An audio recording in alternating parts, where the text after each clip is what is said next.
Hello class 12th। तो हम अभिक्रिया वेग के बारे में बात कर रहे थे। आज इसके आगे बढ़ते हैं और हमारा टॉपिक है अभिक्रिया वेग को प्रभावित करने वाले कारक, यानी ऐसे कौन कौन से कारक होते हैं जिनसे अभिक्रिया के वेग पर प्रभाव पड़ता है। अभिक्रिया का वेग बढ़ भी सकता है और घट भी सकता है। तो कुछ कारकों के बारे में बात करते हैं जिसमें अभिक्रिया वेग में को निम्न प्रभाव जो कारक हैं वो प्रभावित करते हैं। जैसे उसमें पहला है अभिकारकों की सांद्रता, ठीक है ना, अभिकारकों की सांद्रता। दूसरा जो कारक है वो है तापमान। पहला कारक अभिकारकों की सांद्रता, दूसरा कारक है आपका तापमान, तीसरा कारक है उत्प्रेरक की उपस्थिति, उत्प्रेरक की उपस्थिति। चौथा आपका कारक है पृष्ठीय क्षेत्रफल, पृष्ठीय क्षेत्रफल। और पांचवा कारक है विकिरण के सापेक्ष क्रिया, विकिरण का प्रभाव या विकिरण के सापेक्ष क्रिया। अब हम एक एक करके इनके बारे में पढ़ते हैं, ठीक है ना। इस चैप्टर में हमने इन सारे कारकों के बारे में पढ़ना है। तो पहला जो कारक है जिसको हमने कहा अभिकारकों की सांद्रता, कि किस प्रकार से अभिकारक की सांद्रता अभिक्रिया वेग को प्रभावित करती है। तो अभिक्रिया की प्रकृति या अभिक्रिया की दशाएं, ठीक है ना, किस कंडीशन में रिएक्शन हो रही है या उस रिएक्शन का नेचर क्या है, जो भी हो, अभिकारक की अगर हम सांद्रता बढ़ा रहे हैं तो हमें अधिक उत्पाद प्राप्त होता है, और जब अधिक उत्पाद प्राप्त होगा तो अभिक्रिया का वेग सदैव बढ़ेगा। अर्थात कहने का मतलब है कि यदि हम अभिकारक की सांद्रता बढ़ाते हैं, अभिकारक की सांद्रता में अगर हम वृद्धि करें तो हमारा वेग भी बढ़ेगा, वेग में वृद्धि होती है। क्योंकि जब अभिकारक की सांद्रता बढ़ाएंगे तो उत्पाद बढ़ेगा, और अगर उत्पाद बढ़ेगा तो हमारा अभिक्रिया का वेग भी बढ़ेगा, चाहे रिएक्शन की कंडीशन कुछ भी हो, यानी अभिक्रिया की प्रकृति चाहे जो भी हो या रिएक्शन की कंडीशन चाहे जो भी हो, यानी अभिक्रिया की दशाएं जो भी हो, किन दशाओं में अभिक्रिया हो रही है इस पर निर्भर नहीं करता। हम जब भी अभिकारकों की सांद्रता बढ़ाएंगे हमारा अभिक्रिया का वेग भी बढ़ेगा। नंबर दूसरा पॉइंट हमने कहा तापमान, कहा ना।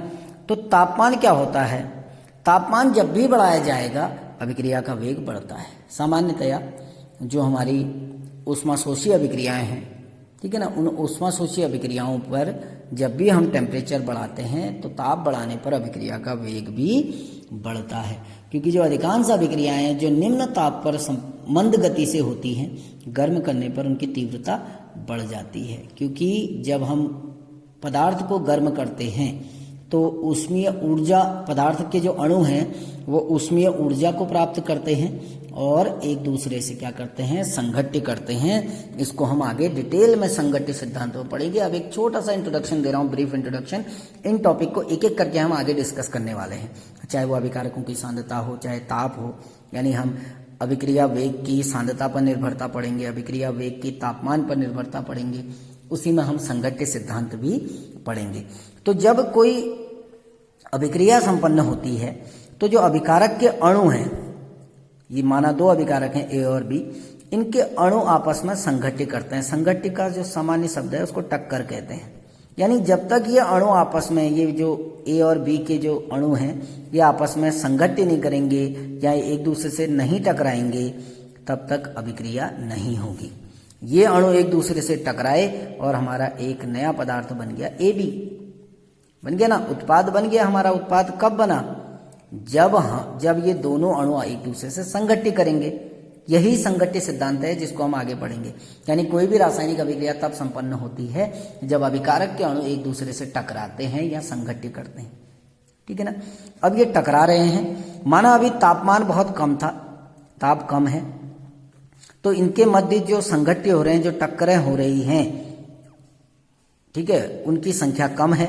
जैसे ही हम ताप बढ़ाएंगे, ताप में वृद्धि करेंगे तो अणुओं की क्या होती है, गतिज ऊर्जा बढ़ जाएगी, और गतिज ऊर्जा बढ़ेगी तो ये तीव्र गति से एक दूसरे से टकराएंगे, जिससे हमें उत्पाद क्या मिलेगा, अधिक उत्पाद प्राप्त होगा। जब अधिक मिलेगा तो अभिक्रिया का वेग भी बढ़ेगा। तो संघट्य, क्योंकि जब हम तापमान बढ़ाते हैं तो अणु जो हैं वो ऊष्मीय ऊर्जा को प्राप्त करते हैं, जिनसे उनकी टकराने की दर बढ़ जाती है, एक दूसरे से टकराने की दर बढ़ जाती है। ठीक। तीसरा कारक हमने कहा उत्प्रेरक। उत्प्रेरक कहते किसे हैं, देखिए उत्प्रेरक होता है जो अभिक्रिया की दर को बढ़ा देता है, उसे उत्प्रेरक कहा जाता है। ठीक है ना। उत्प्रेरक का काम ही होता है कि अभिक्रिया वेग को बढ़ाना। जब कोई अभिक्रिया संपन्न होती है, एक छोटा सा इंट्रोडक्शन यहां दे रहा हूं, फिर आगे हम डिटेल में पढ़ेंगे। ठीक। तो होता क्या है, अभिक्रिया जब संपन्न होती है तो एक निश्चित मार्ग का अनुसरण करती है। ठीक है ना। अभी इसको डिटेल में संघट्य सिद्धांत में पढ़ेंगे। तो ये अभिकारक है माना ए बी, इनको कन्वर्ट होना है सी प्लस डी में। ठीक है। तो ये जो अभिकारक है ए प्लस बी, ये यहां तक पहुंचते हैं, यानी अगर हम इसको किसी, हमारे पास इसको हम मानते हैं किसी पहाड़ की चोटी है, तो इस अभिकारकों को इस पहाड़ की चोटी तक पहुंचना है, और जब इस चोटी तक पहुंचेंगे तब जाके ये किसमें बदलेंगे, उत्पाद में। और इस चोटी तक पहुंचने के लिए इनको कुछ ऊर्जा की आवश्यकता होती है ना। उत्प्रेरक क्या करता है, इस मार्ग को छोटा कर देता है, इस मार्ग को छोटा कर देता है, जिसके कारण उत्पाद जो अभिकारक हैं वो शीघ्रता से किसमें बदल जाते हैं, उत्पाद में बदल जाते हैं, जिससे अभिक्रिया का वेग क्या होता है, बढ़ जाता है। नेक्स्ट कारक हमने कहा, चौथा कारक जो हमने लिया वो है पृष्ठीय क्षेत्रफल। पृष्ठीय क्षेत्रफल, तो पृष्ठीय क्षेत्रफल जब भी बढ़ता है, ठीक है ना, अगर हम पृष्ठीय क्षेत्रफल में वृद्धि करते हैं तो अभिक्रिया की दर भी बढ़ती है, अभिक्रिया दर में वृद्धि हो जाएगी। जैसे ही आप पृष्ठीय क्षेत्रफल बढ़ाओगे अभिक्रिया दर में वृद्धि हो जाएगी। जैसे जब हम हाइड्रोजन गैस का निर्माण करते थे ना, तो कक्षा 11 में आपने पढ़ा है, प्रयोगशाला में जब हाइड्रोजन गैस का निर्माण करते थे तो हम क्या करते थे, दानेदार जिंक पर तनु सल्फ्यूरिक अम्ल की क्रिया करते थे ना, तो क्या बन जाता था, ZnSO4 + H2। तो यहाँ जो जिंक लिया जाता था वो किस रूप में लिया जाता था, दानेदार, छोटे छोटे दाने लिए जाते थे। ऐसा नहीं कि जिंक का एक बड़ा सा टुकड़ा ले लिया हमने।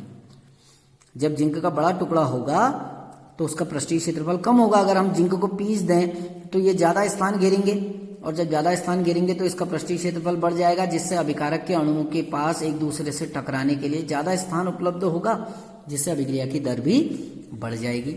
और पांचवा कारक हमने कहा था विकिरण के सापेक्ष, यानी विकिरण यानी प्रकाश। ठीक है ना। तो कुछ अभिक्रियाएं, सारी अभिक्रियाओं के लिए तो नहीं कह सकते हैं, लेकिन कुछ अभिक्रियाएं ऐसी होती हैं वो सूर्य के प्रकाश में रखने पर तीव्र गति से हो जाती हैं। जैसे अगर हाइड्रोजन प्लस क्लोरीन गैस है, हम इन दोनों को मिला रहे हैं, अगर हम इसको अंधेरे में रख दें तो कोई क्रिया नहीं होगी, लेकिन यदि हम सूर्य के प्रकाश में इनको रख दें, ठीक है ना, तो ये हाइड्रोजन क्लोराइड गैस का निर्माण करता है, HCl गैस का। ऐसे ही मीथेन है, CH4 है, इसमें अगर हम क्लोरीन गैस प्रवाहित करें और अंधेरे में रखें तो कोई क्रिया नहीं होगी, लेकिन अगर सूर्य के प्रकाश की उपस्थिति में रख देते हैं तो मैथिल क्लोराइड CH3Cl और हाइड्रोजन क्लोराइड गैस बनती है। होता क्या है, जो ये ऊष्मीय ऊर्जा हम दे रहे हैं ये क्या करता है, इन अणुओं के बीच के बंधों को तोड़ने का काम करता है। क्योंकि अगर कोई अणु अभिक्रिया में भाग ले रहा है, क्योंकि हम कहते हैं अणु अभिक्रिया में भाग नहीं लेता, अभिक्रिया में भाग कौन लेता है, परमाणु। अब ये अणु है H सिंगल बॉन्ड H, जब तक ये परमाणु में नहीं बदलेगा तब तक ये क्रिया नहीं करेगा। तो परमाणु में बदलने के लिए इस बंध को तोड़ना पड़ेगा, और इस बंध को तोड़ने का काम कौन करता है, विकिरण या सूर्य का प्रकाश। तो हम डिटेल में आगे जाकर इनको एक एक करके पढ़ेंगे। फिलहाल हम अपने पहले टॉपिक की ओर बढ़ रहे हैं, वेग की सांद्रता पर निर्भरता। वेग की सांद्रता पर निर्भरता, वेग की सांद्रता पर निर्भरता, ये हमने कक्षा 11 में पढ़ा भी है इसको थोड़ा बहुत। जो हमारा अभिक्रिया वेग को प्रभावित करने वाला पहला कारक है, हमने कहा अभिकारकों की सांद्रता, उसी के बारे में हम डिस्कस कर रहे हैं कि किस प्रकार अभिकारकों की सांद्रता अभिक्रिया वेग को प्रभावित करती है। ठीक है ना। तो हम कहते हैं कि जो रासायनिक अभिक्रियाएं हैं, चाहे उनकी प्रकृति कुछ भी हो, अभिक्रिया जब आगे बढ़ती है तो अभिकारकों का उपयोग होता है और उत्पाद बनता है। ये तो हमें पता है कि अभिकारकों का उपयोग किया जाता है और उत्पाद का निर्माण होता है। यानी जैसे जैसे समय बीतेगा अभिकारकों की सांद्रता घटेगी जबकि उत्पाद की सांद्रता बढ़ेगी, है ना। तो ये जो अभिक्रिया वेग और अभिकारकों की सांद्रता के बीच का जो संबंध है, ये किसने दिया था? गुलबर्ग और वागे नामक वैज्ञानिकों ने 1864 में दिया था, जिसको हमने द्रव्यानुपातिक क्रिया का नियम कहा था कक्षा 11 में।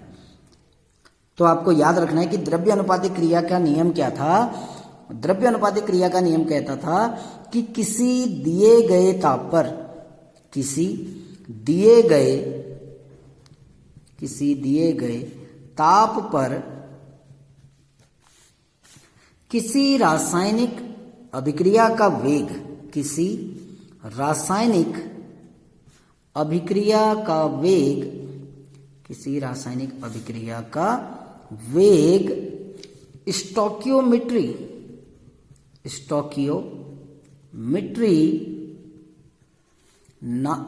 स्टोकियोमेट्री गुणांक नामक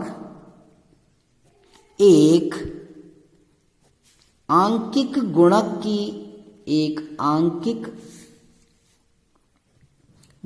की घात से युक्त, एक आंकिक गुणक की घात से युक्त मोलर सांद्रताओं के गुणनफल के बराबर होता है, या गुणनफल के अनुक्रमानुपाती होता है, गुणनफल के समानुपाती होता है ना। तो जो हमारा द्रव्यानुपातिक क्रिया का नियम था वो क्या कहता था, जो 1864 में गुलबर्ग तथा वागे ने दिया था, वो कहता था कि किसी दिए गए ताप पर किसी रासायनिक अभिक्रिया का जो वेग है वो स्टोकियोमेट्रिक गुणांक नामक एक आंकिक गुणक की घात से युक्त मोलर सांद्रताओं के गुणनफल के समानुपाती होता है। जैसे हम एक उदाहरण लेते हैं, AA प्लस BB, इन्होंने क्या दिया आपको, CC प्लस DD, यही है ना। ये जो स्मॉल ABCD हैं ये स्टोकियोमेट्रिक गुणांक हैं और कैपिटल ABCD क्या है, अभिकारक हैं। तो द्रव्यानुपातिक क्रिया का नियम क्या कहता था? ये कहता था कि जो अभिक्रिया का वेग है ये किसके समानुपाती होता है? इन पदार्थों की मोलर सांद्रताओं या स्टोकियोमेट्रिक गुणांक नामक घात युक्त अभिकारकों की मोलर सांद्रताओं के गुणनफल के समानुपाती होता है। तो इसलिए हमने कहा A की पावर A, B की पावर B, A की पावर A, B की पावर B, ठीक है ना। ऐसी अग्र अभिक्रिया का वेग, पश्च अभिक्रिया का वेग हम निकालते थे। प्रोपोर्शनल का जब हम साइन हटाते हैं तो हमारा क्या आता है कि वेग बराबर K, A की पावर A, B की पावर B। K यहाँ पर जो होता है इसको वेग स्थिरांक कहते हैं। ये जो K है इसको हम नाम देते हैं वेग स्थिरांक, है ना। वेग स्थिरांक कहो या इसको हम नाम देते हैं दर स्थिरांक भी कहते हैं, तो अलग अलग नाम है वेग स्थिरांक क्या। अब ये जो वेग समीकरण है, ठीक है ना, ये जो आपका ये फॉर्मूला आया, यानी हमारा क्या आया, R is equal to K, A की पावर A, B की पावर B, इसको हम नाम देते हैं अवकल वेग समीकरण। अवकल वेग समीकरण क्वेश्चनों में लिखने को आता है कि एक अभिक्रिया आपको दे देंगे, उसके लिए आपको अवकल वेग समीकरण लिखिए, ठीक है ना। अब हम वेग स्थिरांक जो है उसकी परिभाषा देखेंगे और उसका मात्रक ज्ञात करेंगे। अभी देखिए, अब हमारी समीकरण क्या आई, R is equal to K, A की पावर A, B की पावर B, है ना। अब हम मान के चल रहे हैं when या जब प्रत्येक अभिकारक की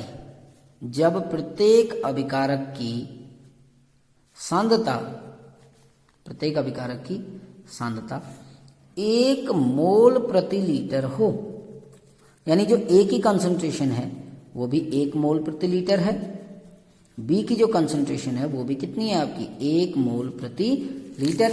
तो हमारा क्या था, इक्वेशन क्या थी, R is equal to K, A की पावर A, B की पावर B, ये तो था। अब ये तो दोनों एक हो गए, तो हमारा क्या इक्वेशन निकलेगी, R is equal to K, यानी जो वेग स्थिरांक है वो किसके बराबर हो जा रहा है, वेग के बराबर कब हो रहा है, जब दोनों अभिकारकों की सांद्रता कितनी है, एकांक है, ठीक है ना। तो वेग स्थिरांक की परिभाषा जब हम देते हैं तो हम कहते हैं वेग स्थिरांक अभिक्रिया का वह वेग होता है, वेग स्थिरांक अभिक्रिया का वह वेग होता है, वह वेग होता है जब प्रत्येक अभिकारक की सांद्रता, जब प्रत्येक अभिकारक की सांद्रता एकांक हो, यानी जब प्रत्येक अभिकारक की सांद्रता एकांक होती है, उस स्थिति में वेग स्थिरांक हमेशा वेग के बराबर होता है, ठीक है ना। वेग स्थिरांक किसके बराबर होता है, वेग के बराबर होता है, ठीक है। तो कल हम पढ़ेंगे वेग नियम क्या होता है रासायनिक अभिक्रिया के लिए, वेग नियम। Thank you.